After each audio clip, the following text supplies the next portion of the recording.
Hello बच्चा party. चलिए start करते हैं हम आज की क्लास। और पिछली क्लास आई होप आप लोगों ने देखा होगा, पहले चैप्टर को कंप्लीट कर लिए होंगे। जो नए बच्चे हैं हमको बता दें कि एक चैप्टर कंप्लीट हो चुका है, सेकेंड चैप्टर जो है उसके भी 6 लेक्चर हो चुके हैं। और जो लोग नए हैं वो पहले उनको देखें, उसके बाद इस लेक्चर पर कंटिन्यू करें। ठीक है, तो आज की क्लास काफी ज्यादा इंफॉर्मेटिव है। आज की क्लास में बहुत ज्यादा नोट करने की जरूरत नहीं है, पहले से कुछ बोर्ड पर लिखा हुआ आपको दिखाई दे रहा होगा। तो आपको बस यही कुछ थोड़ा बहुत लिखना है अपने नोट कॉपी में, और समझना बहुत ज्यादा है ना। तो आज जो है हम बहुत ही आसानी से जो एनसीईआरटी के जो बुक में लिखा हुआ है बहुत ही उसको आसानी से हम लोग समझ जाएंगे। और आज की जो क्लास है कंपटीशन एग्जाम के लिए काफी ज्यादा महत्वपूर्ण है, क्योंकि यहां से क्वेश्चन जो है घुमा के पूछ ले जाते हैं और बच्चों को एक प्रॉब्लम क्रिएट कर देता है। तो कोई डरने की जरूरत नहीं है, बहुत आसान टॉपिक होने वाली है। तो उससे पहले हम आपको बता दें कि हम पिछली क्लास यानी लेक्चर नंबर 6 में एक क्वेश्चन पूछे थे कि जो मतलब 4 ऑप्शन था, उसमें पूछा गया था कि पुनरुत्भवन की क्षमता किसमें होती है। तो उसका ऑप्शन ए था जो आंसर, हाइड्रा आंसर जो था उसका वो सही था। और इसका सबसे पहले आंसर जो दिया वो जिद्दी गर्ल करके कोई है, उन्होंने दिया और उनके लिए क्लैपिंग। और दूसरा आंसर राहुल सोनकर ने, और तीसरा जो आंसर था वो सुजीत करके कोई है, उन्होंने दिया है। तो ये तीनों बच्चे जो है बहुत ही अच्छे तरीके से प्रिपरेशन कर रहे हैं, और बहुत बहुत बहुत इनके लिए मेरी तरफ से कंग्रेचुलेशन, जिन्होंने या फिर बहुत बहुत धन्यवाद आपको जिन्होंने आपने क्वेश्चन के आंसर को दिया। ठीक है, और भी जितने भी विद्यार्थी हैं जो इस वीडियो लेक्चर को देख रहे हैं, हम उनसे रिक्वेस्ट करना चाहते हैं कि आप भी आंसर को दिया करिए। आंसर गलत हो या सही हो, उससे आपकी जो आपके माइंड की क्यूरियोसिटी है वो बढ़ेगी, और आपको लगेगा नहीं मुझको भी आंसर देना चाहिए, है ना। तो आपको आंसर देना चाहिए, सर्च करके कहीं से भी आप आंसर दीजिए। तो आप अगर आंसर देंगे तो आप जो इतने सारे स्टूडेंट जो पढ़ रहे हैं वो उनको कंपटीशन का मौका मिलेगा। और हम आपको बता दें कि आप जो ये वीडियो देख रहे हैं, ये यहाँ के ही स्टूडेंट नहीं देख रहे हैं, पूरा उत्तर प्रदेश इस वीडियो को देख रहा है। पूरा क्यों? जैसे कि आप कहेंगे सर इसमें तो 100 ही या 50 ही या 100 ही बच्चे देखते हैं, 100 ही व्यू दिखाई देते हैं, बिल्कुल सही है। लेकिन वो सारे के सारे जो स्टूडेंट हैं वो कई बहुत दूर दूर के हैं, है ना। हमें कई जगह से भी मैसेज आया कि हम मतलब कुछ बच्चे इलाहाबाद के हैं, कुछ राजस्थान के हैं। तो हम शौक हो गए कि मतलब इतने दूर तक सारे लोग मेरे वीडियो को पसंद कर रहे हैं। तो इसलिए मैं मोटिवेट होकर मैं और भी वीडियो बनाने के लिए मोटिवेट होता हूं। तो आप लोग जो है इसी तरीके से लाइक और अपना प्यार बरसाते रहें, और हम अपना वीडियो कंटिन्यू रखेंगे।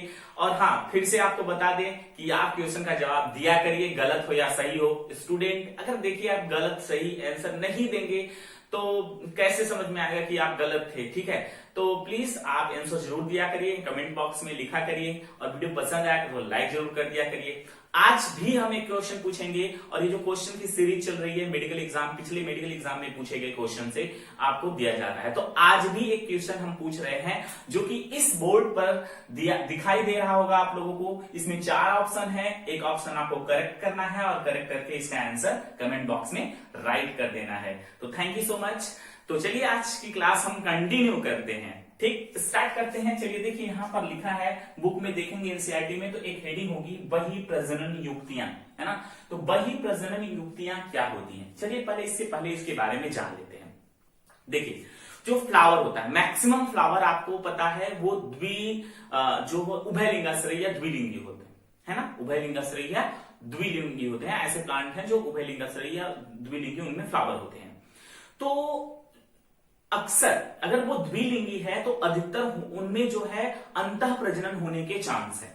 अब ये अंतः प्रजनन क्या है? अंतः प्रजनन का मतलब कि पिछली क्लास में बताया गया है, उसी पर मतलब कि एक ही पुष्प में अगर मेल और फीमेल दोनों पार्ट्स उपस्थित है, तो मेल का जो परागकोश है, परागकोश से परागकण निकलकर उसी फ्लावर के वर्तिकाग्र तक पहुंच जाए, है ना। तो वो अंतः प्रजनन के अंतर्गत आता है। अच्छा, जब ये हो जाएगा तो आप बताइए कि क्या उसके सीड में या उसके जेनेटिक में कोई बदलाव आएगा? बिल्कुल नहीं आएगा। सेम ही फ्लावर का पुंकेसर से निकला परागकण उसी फ्लावर के वर्तिकाग्र पर पहुंच रहा है, तो कोई बदलाव नहीं आएगा बच्चों। तो इसलिए हम आपको बता दें कि आज जो है हम मतलब ये समझेंगे कि ये वही प्रजनन युक्तियां क्या होती हैं, मतलब कि प्लांट और नेचर यही चाहता है कि मतलब उनमें जो है परागकण है वो दूसरे मतलब उसी प्रजाति के दूसरे प्लांट से आए, ताकि उसके जेनेटिक में थोड़ा बहुत बदलाव हो सके, सीड में थोड़ा इंप्रूवमेंट हो सके, रोग प्रतिरोधक क्षमता बढ़ सके। इसलिए जो है बही प्रजनन युक्तियां प्लांट चाहते हैं। प्लांट चाहते कि उसमें बही प्रजनन हो, ठीक है, यानी कि उसी प्रजाति का परागकण दूसरे पौधे से आए और मतलब पर परागण हो। स्व परागण को वो क्या करते हैं, हतोत्साहित करते हैं, मतलब उसको इग्नोर करना चाहते हैं और वो प्रोत्साहन देते हैं किसको, पर परागण को, मतलब कि उसी प्रजाति का परागकण दूसरे प्लांट से आए इसके पास, है ना। तो प्लांट कैसे मतलब ये किस प्रकार से वो अलग कर पाते हैं, तो ये 3-4 विधियां जो आपके बोर्ड पर यहां पर दिखाई, इसको आप नोट भी कर लीजिएगा। अगेन इंपॉर्टेंट, आपके बुक में बहुत लंबा दिया है, हमने इसको छोटा करके लिखा है यहां पर और एक एक पॉइंट को हम आपको समझा रहे हैं। तो पहला यहां पर दिया है पराग अवमुक्ति एवं वर्तिकाग्र ग्राहता समकालिक नहीं होती। मतलब कुछ ऐसे प्लांट है, कुछ ऐसे पौधे जिनमें परागकण की जो अवमुक्ति है, अवमुक्ति का मतलब है कि परागकण का निकलना, मैच्योर होकर निकलना, वो समय, और वर्तिकाग्र मैच्योर होना, वर्तिकाग्र मतलब जहां पर परागकण आएगा, ये दोनों का समय जो है अलग अलग है। सपोज करिए कि अगर ये आज के दिन मतलब कि आज जो है मतलब कि समझ लेते हैं कि कुछ सपोज करिए कि ये आज जो है परागकण क्या हुआ, मतलब परागकोश मैच्योर हुआ, परागकण यहां से निकल गया और वर्तिकाग्र 2-4 दिन बाद मैच्योर हो रहा है। तो अब जब ये परागकण यहां मैच्योर हुआ 4 दिन पहले परागकण मतलब जो परागकोश मैच्योर होकर परागकण सारा निकल गया, वर्तिकाग्र तो मतलब मैच्योर ही नहीं था, तो क्या उनका परागण होगा? नहीं होगा ना। क्यों? क्योंकि परागकण पहले ही मैच्योर मतलब परागकोश पहले ही मैच्योर होकर परागकण को निकाल दिया था, मतलब निकल गया था उसका परागकण। तो वर्तिकाग्र क्या हो गया, बाद में मैच्योर हुआ। अब चांस बन जाते हैं किसके, पर परागण के, यानी बही प्रजनन के अब चांस बन जाते हैं, है ना। तो आप पहला पॉइंट समझ गए।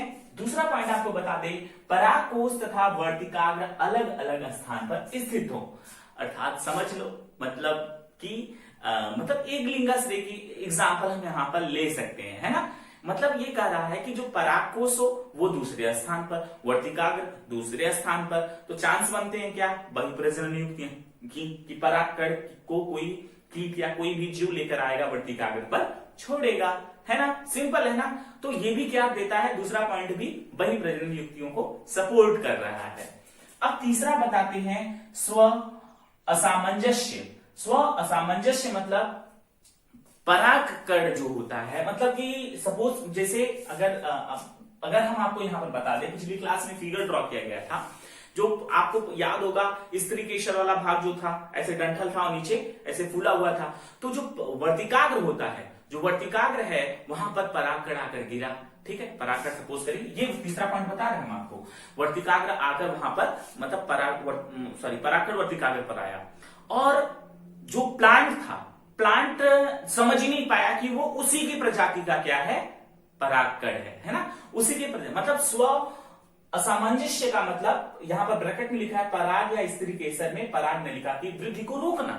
मतलब कि प्लांट यानी फ्लावर से कुछ केमिकल रिलीज हुए और वो खुद जो परागकण आ रहा था, ग्रो कर रहा है पराग नलिका या पराग, ठीक है, उनको क्या कर देता है, वो रोक देता है। तो ये मतलब उसको समझ में नहीं थी ये मेरा है या दूसरे का है, ठीक है। इसे हम क्या कहेंगे, हम स्व असामंजस्य। और चौथा हम बताते एक लिंगाश्रयी में जो होता है वो पर परागण ही होता है, वो बही प्रजनन ही होता है उसमें, है ना, नॉर्मल सी बात है। एक लिंगाश्रयी मतलब मेल वाला भाग कहीं दूसरी जगह, फीमेल वाला पार्ट कहीं दूसरी जगह। ऐसी स्थिति में क्या होगा, ऐसी स्थिति में जो पर परागण होगा, पर परागण ही होगा क्योंकि वो कीट के द्वारा से ही दूसरे प्लांट के पास पहुंचेंगे और जेनेटिक मटेरियल ऑलरेडी क्या होंगे, उनके डिफरेंस होंगे, है ना। अब उसके बाद यहां पर लिखा है एक इंपॉर्टेंट है, अब देखिए कंपटीशन के लिए इंपॉर्टेंट हो जाता है। एक लिंगाश्रय में क्या है, यह स्वपरागण तथा पर परागण दोनों को रोकता है ना। स्वपरागण मतलब स्वपरागण मतलब बताइए, स्वयं परागण जो पिछली क्लास में पढ़ाए हैं, और पर परागण है ना, स्वपरागण और पर परागण दोनों को ही क्या करता है, रोकता है। तो आई थिंक ये पॉइंट थोड़ा सा गलत है यार।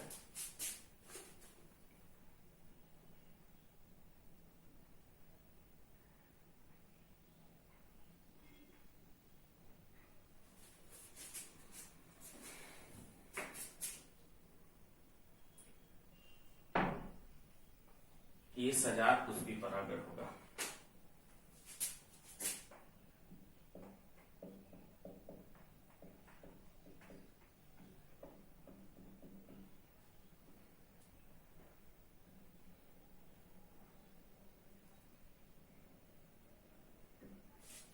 यहां पर ब्रैकेट में देख सकते हैं आप, लिखा क्या, यह स्वपरागण और तथा सजात पुष्पी परागण दोनों को रोकता है। सजात पुष्पी का मतलब क्या है, एक ही पौधे बताए हैं पिछली क्लास में, दोनों हेडिंग आप देख सकते हैं जाकर। स्वपरागण मतलब कि एक द्विलिंगी पुष्प हो, मतलब उसी में परागण हो जाए, और सजात पुष्पी परागण मतलब एक ही पौधे में एक फ्लावर ऊपर है, नीचे दूसरा फ्लावर नीचे है, तो उसका परागकण निकलकर यहाँ पर आ जाए। तो ये दोनों को क्या कर रहा है, रोक रहा है, क्योंकि दोनों प्लांट क्या है, अलग अलग स्थान पर स्थित होते हैं।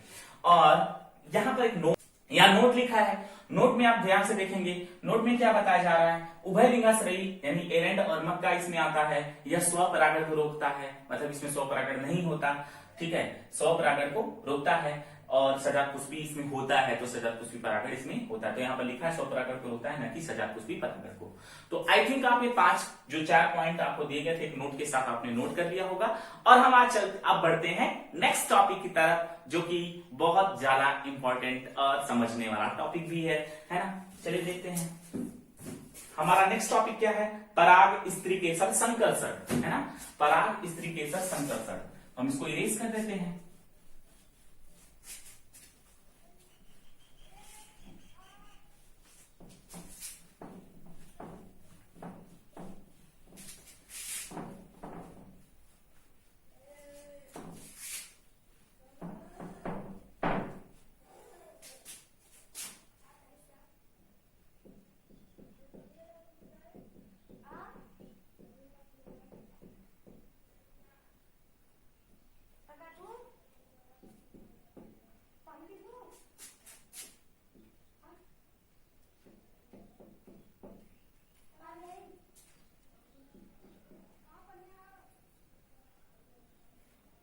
मतलब कि ये वाली टॉपिक स्टार्ट करते हैं, पराग स्त्री केसर संकर्षण।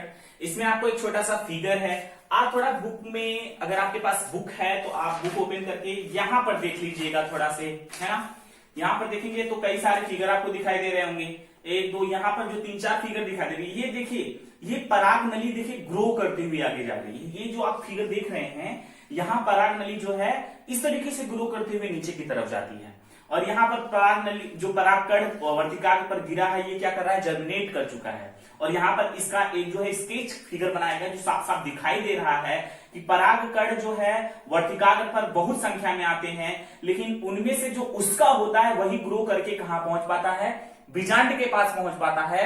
हमने याद होगा पिछली क्लास में हमने एक फिगर ड्रॉ किया था भ्रूण कोश का, जिसमें 7 से 8 न्यूक्लियस था, याद होगा अच्छे तरीके से। तो वहां पर पराग नली वहां पर पहुंच जाती है और उसको फर्टिलाइज यानी निषेचित करके बीज का निर्माण होता है। अभी आगे हम पढ़ेंगे उसके बारे में, लेकिन आज हम वही, ये जो हेडिंग आपको दिखाई दे रही है, पराग स्त्री केसर संकर्षण, जो लोग इसको राइट कर रहे हैं, लिख रहे हैं, वो लोग इसका डेफिनेशन लिख लीजिए। इसका डेफिनेशन आप लिखिए, परागकण का, ठीक है, लिख रहे हैं आप लोग, लिखिए फिर से, परागकण का वर्तिकाग्र पर, यानी जब परागकण जो होता है वर्तिकाग्र पर, परागकण का वर्तिकाग्र पर आना, और परागकण से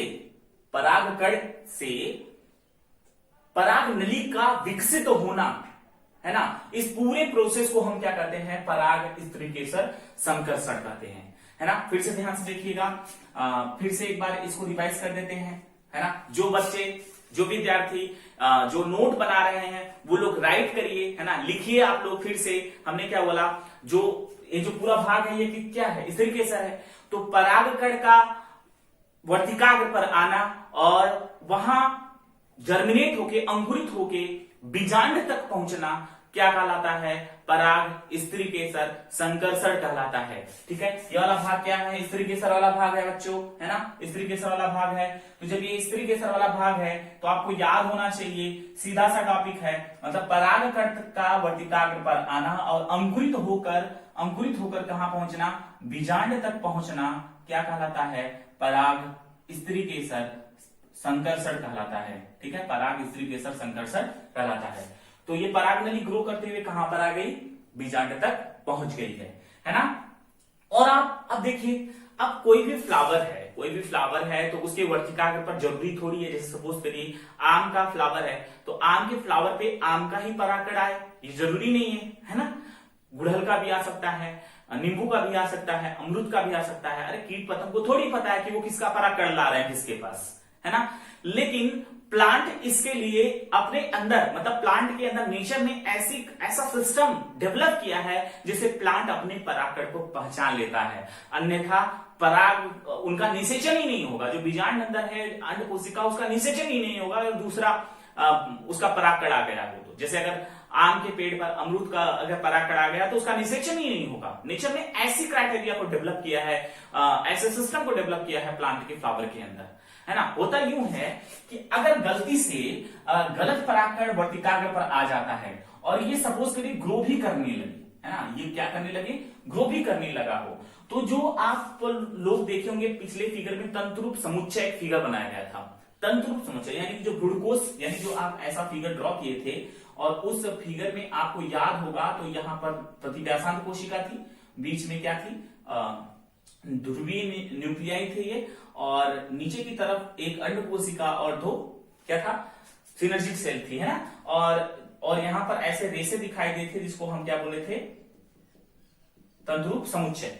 तंतुरूप जो समुच्चय होता है, यही तंतुरूप समुच्चय जो है पराग नली को क्या करता है? रास्ता दिखाने का काम करता है। इंपॉर्टेंट है, अगेन इंपॉर्टेंट पॉइंट हम आपको बता दिए, तंतुरूप समुच्चय जो है पराग नली को क्या दिखाता है? रास्ता दिखाने का काम करता है। ठीक है, रास्ता दिखाने का काम कौन करता है? तंतुरूप समुच्चय करता है। तो क्लियर हो गया। तो और हाँ, एक चीज और याद रखिए, हमने अभी भी बताया है कि जो भी फ्लावर होगा, जिस भी पौधे का फ्लावर होगा, उसी प्रजाति की यानी उसी पौधे की प्रजाति के, जैसे आम है तो आम का ही परागकण चाहिए। अगर गलती से दूसरा परागकण आ गया तो निषेचन नहीं होगा, निषेचन नहीं होगा। फिर से हम बता दिए आप लोगों को, ध्यान से समझ लीजिए। किसी भी फ्लावर, किसी भी प्रजाति का फ्लावर अगर है तो अगर निषेचन के लिए उसी प्रजाति के परागकण की आवश्यकता होती है। अगर गलती से कोई दूसरा परागकण इसके ऊपर आ जाता है तो पराग नली विकसित नहीं होती, क्योंकि तंतुरूप समुच्चय से कुछ रसायन निकलते हैं और यह रसायन इसको यहीं पर जाकर क्या कर देते हैं? रोक देते हैं, यानी उसको ग्रो होने नहीं देते हैं। और जो उसका परागकण होता है, यानी अगर उसी प्रजाति का परागकण है तो वो ग्रो करते करते करते बीजांड तक पहुंच जाता है और साथ में वो ये रास्ता दिखाने का भी कार्य करता है। अब एक क्वेश्चन और आपको याद होना चाहिए, आप पता होना चाहिए कि पराग जो तंतुरूप समुच्चय होता है वो कहां होता है? सिनर्जिक सेल की तरफ होता है ना। सिनर्जिक आप इसका यहां पर देखे होंगे फिगर, आपको एक बार हम और आपको उसका फिगर दिखा दें। यहां पर देखिए सहायक कोशिका लिखा है ना, सहायक कोशिका मतलब सिनर्जिक सेल ही होता है। ठीक है, और ऊपर प्रतिव्यासांत एंटीपोडल सेल है। तो ये जो सहायक कोशिका संख्या में 2 होती है, अंड कोशिका 1 होती है, और तंतुरूप समुच्चय यही जो आपको रेसे जैसा दिखाई दे रहा है, ये रास्ता दिखाने का काम करता है। तो एक क्वेश्चन आपसे एग्जामिनर पूछ सकता है कि या फिर कंपटीशन एग्जाम में पूछा जा सकता है कि पराग नली जो है वो किधर, मतलब किस साइड से एंट्री करती है? तो पराग नली जो है वो सहायक कोशिका की तरफ से प्रवेश करती है ना। और वहां पर ही नर युग्मक को छोड़े जाते हैं, जो कि क्या होता है? एग को फर्टिलाइज करता है ना। तो हमने पिछली क्लास में उसके फिगर को भी ड्रॉ कर लिया था और यहाँ पर समझ लिया। एक बार हम इसको पराग स्त्री के संकर्षण को फिर से समझा देते हैं। जो लोग राइट कर रहे हैं वो लोग लिख ले कि स्त्री केसर मतलब ये पूरा भाग स्त्री केसर है। तो वर्तिकाग्र पर, ठीक है, लिखिएगा आप लोग, वर्तिकाग्र पर परागकण का आना और फिर पराग नली का विकसित होकर बीजांड तक पहुंचना, ये पूरी क्रिया विधि क्या कहलाती है? पराग स्त्री केसर संकर्षण कहलाती है। क्या कोई टफ था? बुक में काफी लंबा लिखा है, लेकिन वो समझाने के लिए लिखा है, हमने आपको समझा दिया वो चीज। ठीक है, आप लोग इसको कोई मतलब चिंता की जरूरत नहीं है। आपको इतना बड़ा लिखा है तो आपने इतना छोटा सा पढ़ा है, कोई जरूरत नहीं है आपको उतना बड़ा पढ़ने की। वो समझाने के लिए बताया है, हमने आपको समझा दिया है ना। जो बोले हैं वही लिखिए आप लोग, है ना। और वही है, यानी कि सीधा सा मतलब कि जो योग्य परागकण होगा वही उसी से पराग नली विकसित होकर बीजांड तक पहुंचेगी। जो अयोग्य होगा मतलब कि जो दूसरे प्लांट का होगा तो उसका परागकण का पराग मतलब उसका नर युग्मक एक्सेप्ट नहीं किया जाएगा। तो क्लियर हो गया। अब आप एक बुक में और आगे लाइन बहुत सारी कुछ लिखी है, तो कोई जरूरत नहीं उसका नोट बनाने की, है ना। हमने आपको उसको बता दिया। और यहाँ पर हम एक पॉइंट और आपको क्लियर करते हैं। यहाँ पर देखिए ये कुछ लिखा है कि आप जो है यहाँ पर कुछ एग्जाम्पल दिया है, क्या? क्रोटेलेरिया, बालसम और गुल मेहंदी, ये 3 एग्जाम्पल यहाँ पर दिया गया है। ये कह रहा है कि आप लोग जो है एक्सपेरिमेंट करिए, माइक्रोस्कोप में थोड़ा सा शुगर मतलब कि चीनी जैसा कुछ मतलब लिक्विड घोलकर हल्का सा पराग डालकर आप उसमें माइक्रोस्कोप में देखेंगे तो आपको 30-35 मिनट बाद आपको क्या दिखाई देने लगेगा? उसमें से पराग नली वृद्धि करती हुई दिखाई देगी, है ना। तो ये देखने के लिए बोला है, इसे नोट करने की जरूरत नहीं, लेकिन ये एग्जाम्पल नोट कर लीजिएगा आप लोग। कौन कौन सा? मटर का भी है यहाँ पर, देखिए मटर है, चना है, और उसके बाद क्रोटालेरिया है, बालसम है, गुल मेहंदी है ना। तो इसमें कहा है जल के शर्करा के घोल में इसको लेकर आप माइक्रोस्कोप में देखेंगे तो आपको जो है उसमें क्या दिखाई देगा? उसमें आपको पराग नली ग्रो करती हुई दिखाई देगी। और 15 से 30 मिनट आपको वेट करना पड़ेगा इसके लिए, तो आपको पराग नली दिखाई देगी। तो आपको उतना कुछ नोट करने की जरूरत नहीं, हमने आपको बता दिया। जो नोट करवाए वही नोट करिएगा। फिगर के थ्रू आपको समझ में आ गया होगा। नहीं समझ में आया तो कमेंट बॉक्स में जरूर लिखिएगा। आज की क्लास यहीं तक थी। Thank you so much. Next class बहुत बहुत इंपॉर्टेंट होने वाली है, जो कि हम उस टॉपिक में बोरा वस्त्रावरण पढ़ेंगे, विपुंसन पढ़ेंगे, और उसके साथ साथ सबसे इंपॉर्टेंट टॉपिक पढ़ेंगे दोहरा निषेचन। ठीक है, और त्रिसंलयन कई बार एग्जाम में आ चुका ये क्वेश्चन है, और क्यों होता है, कैसे होता है, हम इसके बारे में डिस्कस करेंगे। बुक पढ़ते रहिए और क्वेश्चन का जवाब जरूर दीजिएगा। Thank you so much. आप लोग मेरे साथ बने रहें, लाइक करिए, क्योंकि वीडियो बनाने में बड़ा टाइम लगता है, और एक लाइक और सब्सक्राइब करने में कुछ नहीं जाएगा आपका। ठीक है, तो कमेंट और लाइक, क्योंकि उससे मुझको मोटिवेशन मिलता है। अगर आप लाइक करते हैं मुझको मोटिवेशन मिलता है कि नहीं, हाँ इतने बच्चों ने मतलब कि वीडियो को पसंद किया है। तो लाइक करिएगा, पता चले कि नहीं हाँ सबको टॉपिक जो है समझ में आ रही है। जिसको नहीं समझ में आए वो दोबारा देख लेना। ठीक है, तो थैंक्स, और चलिए कल मिलते हैं और इंपॉर्टेंट टॉपिक के साथ मिलते हैं।